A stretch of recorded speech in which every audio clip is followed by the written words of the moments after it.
اعوذ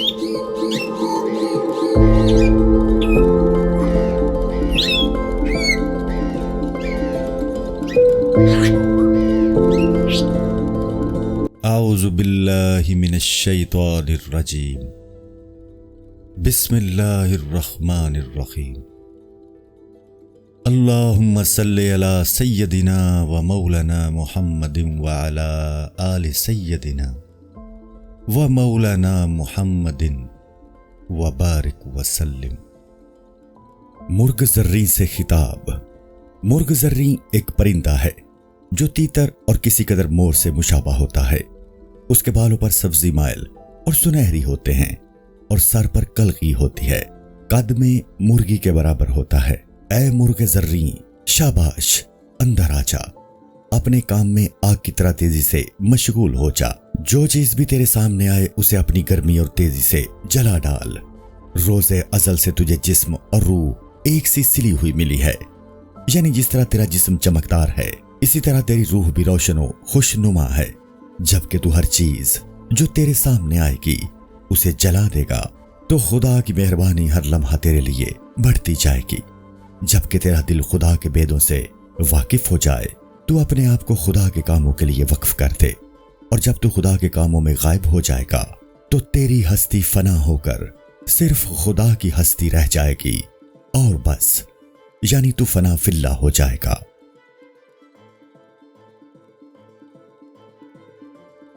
تمام دنیا کے پرندوں کا جمع ہونا اور منطق کی کہانی کی ابتدا۔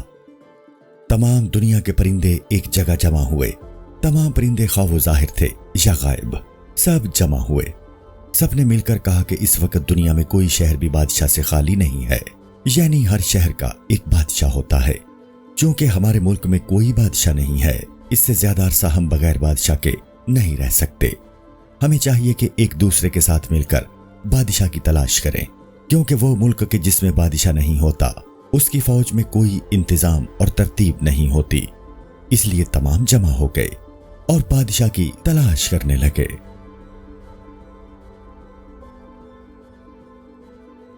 ہدہد کی تقریر اپنی تعریف میں اور سی مرغ کی صفتوں کے متعلق۔ بیچارہ غمگین ہدہد جو اب تک انتظار میں تھا اس جلسہ میں بے قرار ہو کر آیا۔ اس کے جسم پر اپنے مذہب کا زیور تھا اور معرفت کا سر پر تاج تھا۔ اس مذہب کے راستے میں وہ بہت عقل مند تھا اور برائی بھلائی سے واقف تھا۔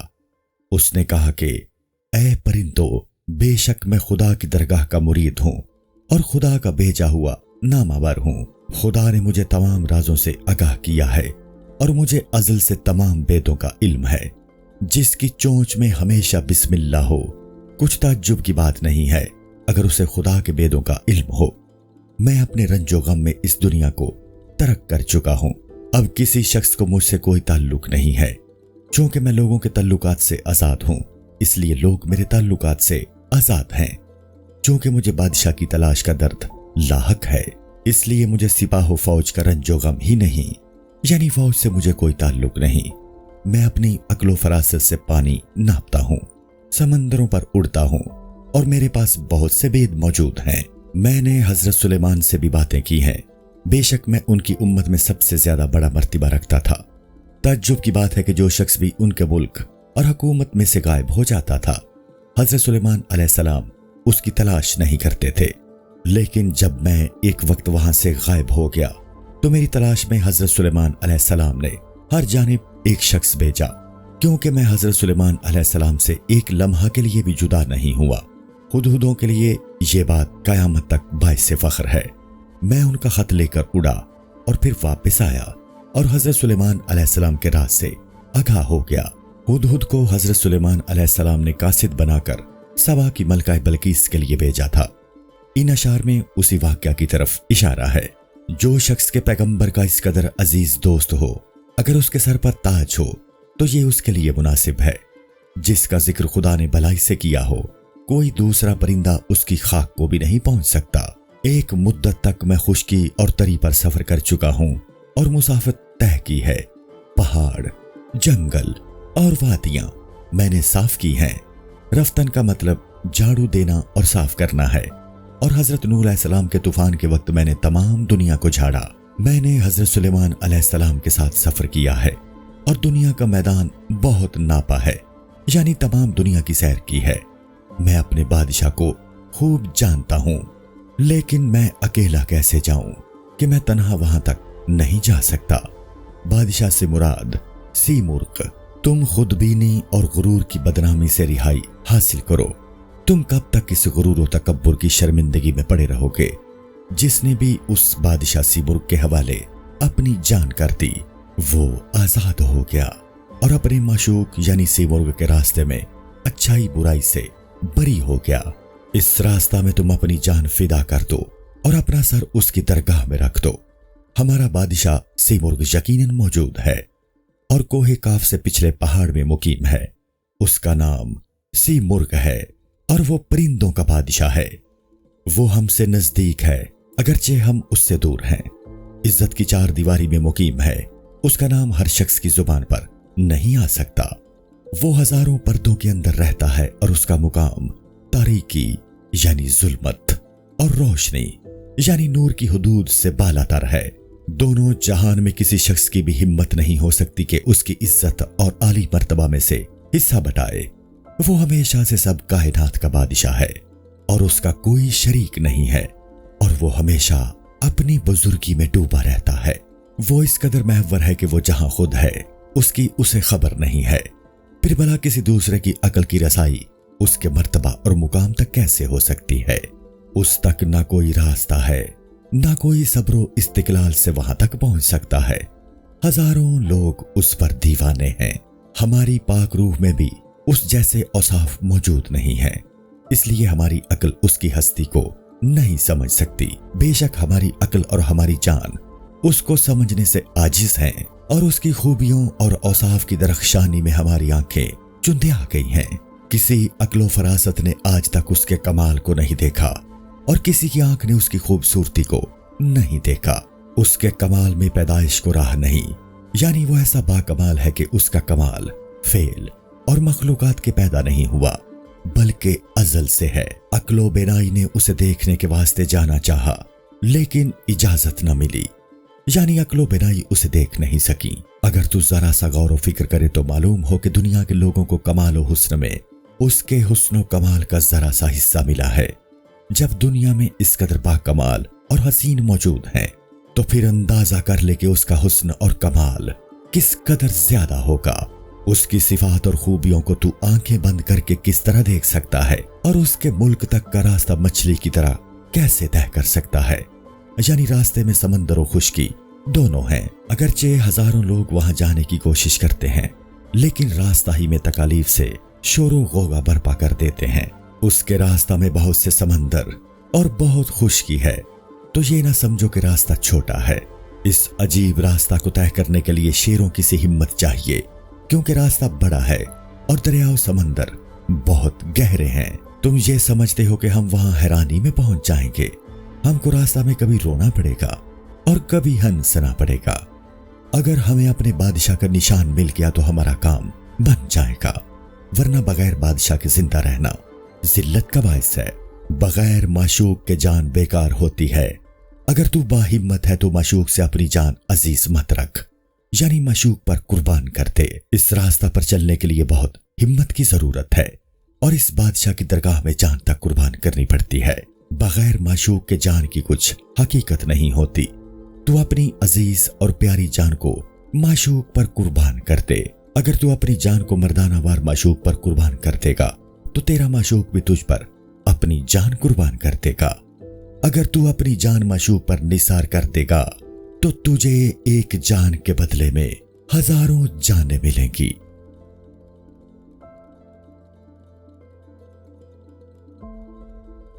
سیمرغ کے احوال شروع ہونے کا مقام مثال کی شکل میں کتنے تعجب کا مقام ہے کہ شروع میں سیمرغ آدھی شب کے وقت چین پر سے گزر رہا تھا۔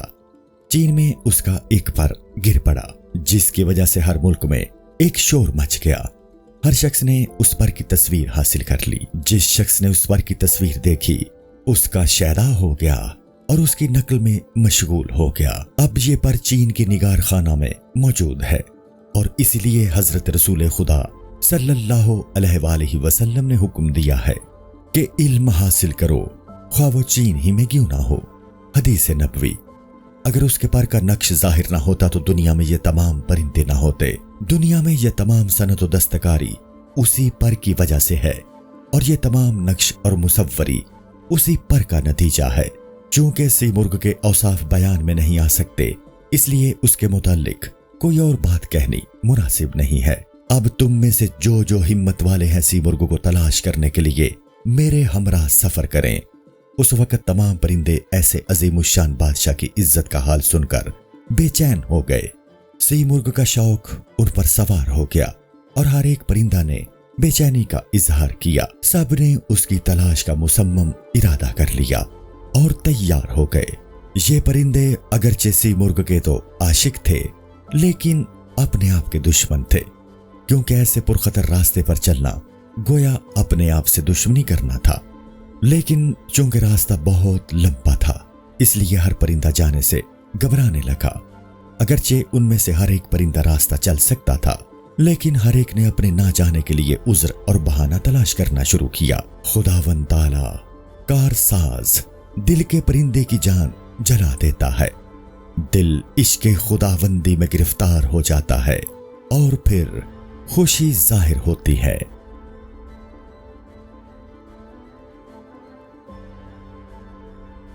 بلبل کا عذر پیش کرنا۔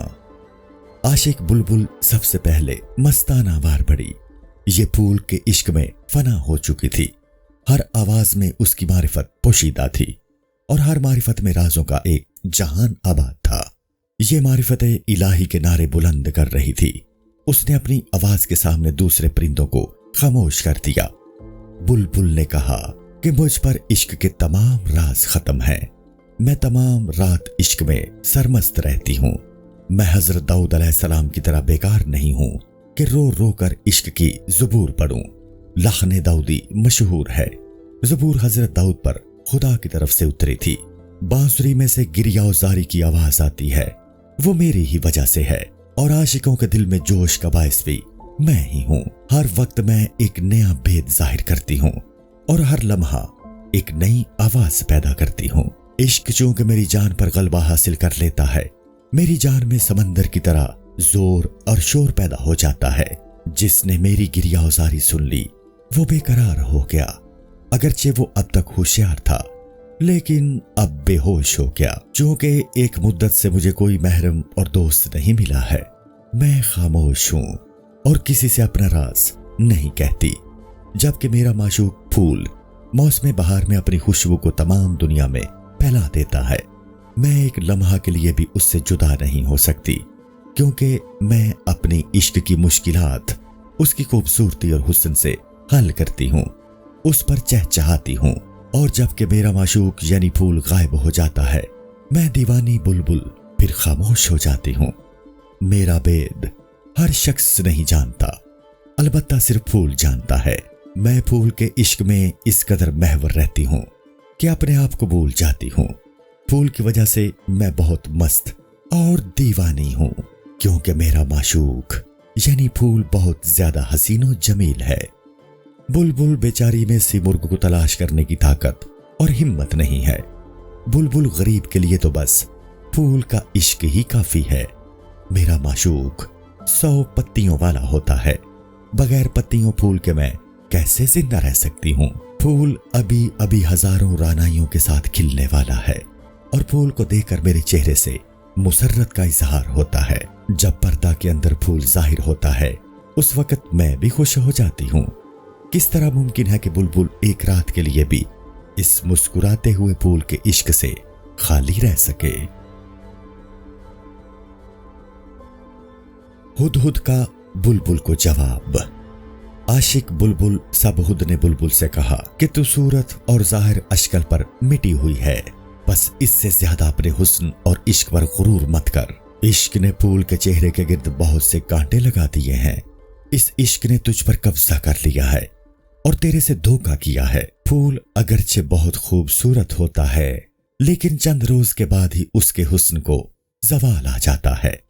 ایسے عشق سے کہ جسے کوئی چیز کم کر دے ان لوگوں کو جو عاشق میں کامل ہیں، یعنی عشق کے حقیقی کے بندے ہیں، بہت رنج ہوتا ہے۔ اگرچہ پھول کی مسکراہٹ تجھ پر اثر کرتی ہے اور تو اسے دیکھ دیکھ کر دن رات نالا و زاری کرتی ہے، تو پھول سے عشق چھوڑ دے، کیونکہ موسم بہار میں پھول فی الحقیقت تجھ پر ہنستا ہے، تیری بو الحوثی کا مضحکہ اڑاتا ہے۔ تو اپنے عشق پر شرمندہ ہو۔ اگر تیری آنکھ میں ذرا بھی شرم و حیا ہوتی تو پھول کو آنکھ اٹھا کر بھی نہ دیکھتی، لیکن ہر ایک شخص تجھ جیسا بے شرم ہوتا ہے اور اپنے ایسے کام پر شرمندہ نہیں ہوتا۔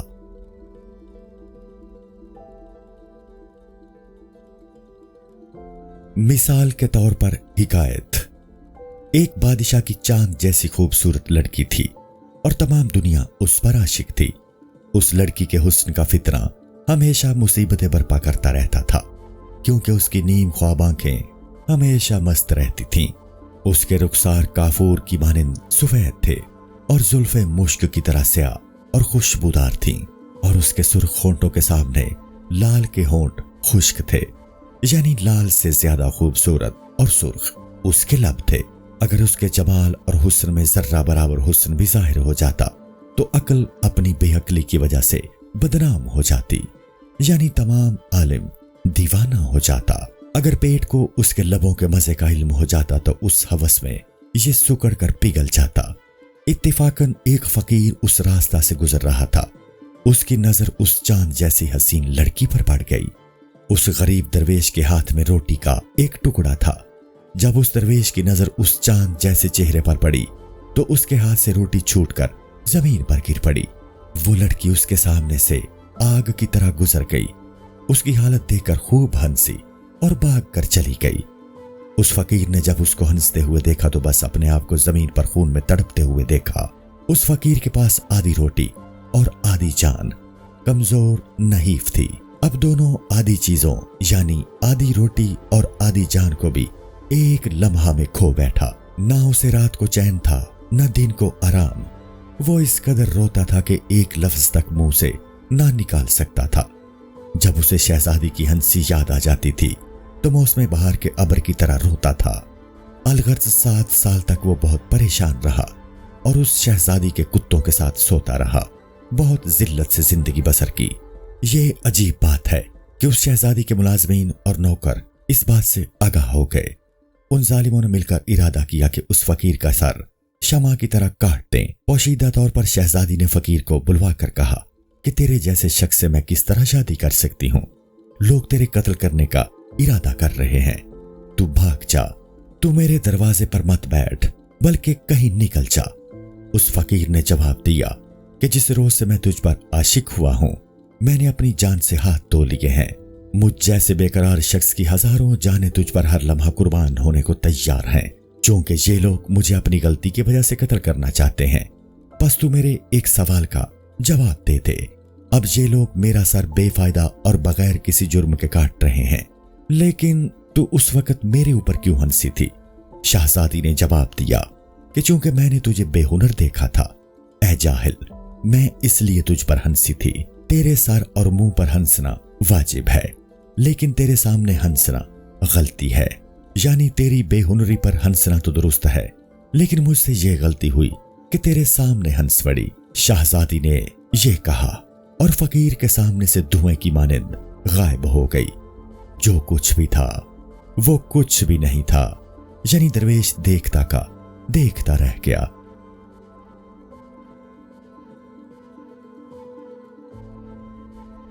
طوطے کا عذر پیش کرنا۔